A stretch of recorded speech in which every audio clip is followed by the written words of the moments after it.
नमस्कार दोस्तों, आपका स्वागत है हमारे YouTube चैनल पर। दोस्तों, आज की कहानी का नाम है टीचर बहू। एक बार की बात है, रमा अपने बेटी की शादी के लिए सुमन नाम की लड़की देखने गई।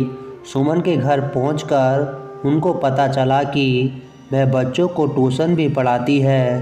रमा के बेटे और सुमन के बीच बात के बाद रमा ने सुमन से कहा कि हम नहीं चाहते कि हमारी बहू बच्चों को पढ़ाए, इसलिए शादी के बाद सुमन को बच्चों को ट्यूशन पढ़ाना बंद करना होगा।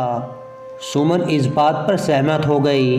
इसके कुछ दिनों के बाद सुमन और रमा के बेटे की शादी हो गई। शादी के बाद रमा ने अपनी बहू को कहा कि वह तैयार हो जाए।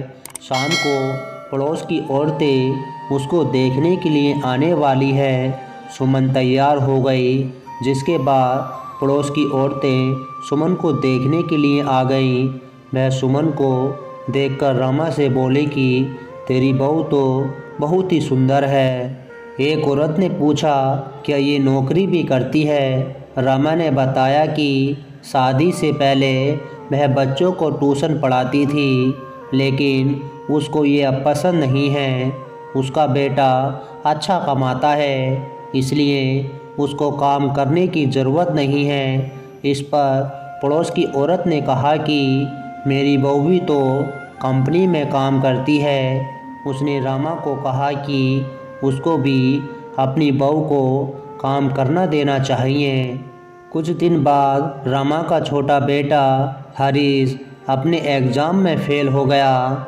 इस पर रमा ने उसको बहुत डांटा। सुमन ने अपनी सास को बोला कि अब वह हरीश को पढ़ाएगी। रमा ने बोला कि हरीश को वह कितना भी पढ़ा ले, लेकिन वह पास नहीं होगा, क्योंकि वह पढ़ाई में ध्यान नहीं देता। इसके बाद सुमन हरीश को रोज़ पढ़ाने लगी। हरीश को अपनी भाभी का पढ़ाया हुआ अच्छे से आने लगा। इसके कुछ दिन के बाद हरीश के दोबारा एग्ज़ाम हुए। अब की बार हरीश अच्छे नंबर से पास हुआ।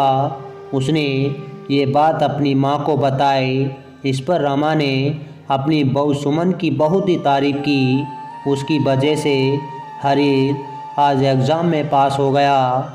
रमा ने इसके बाद अपनी बहू को बच्चों को ट्यूशन पढ़ाने की इजाज़त दे दी। तो दोस्तों, आपको हमारी कहानी पसंद आई हो तो प्लीज़ लाइक और कमेंट और सब्सक्राइब करना ना भूलना। मिलते हैं आपको अगली वीडियो में। जब तक के लिए नमस्कार।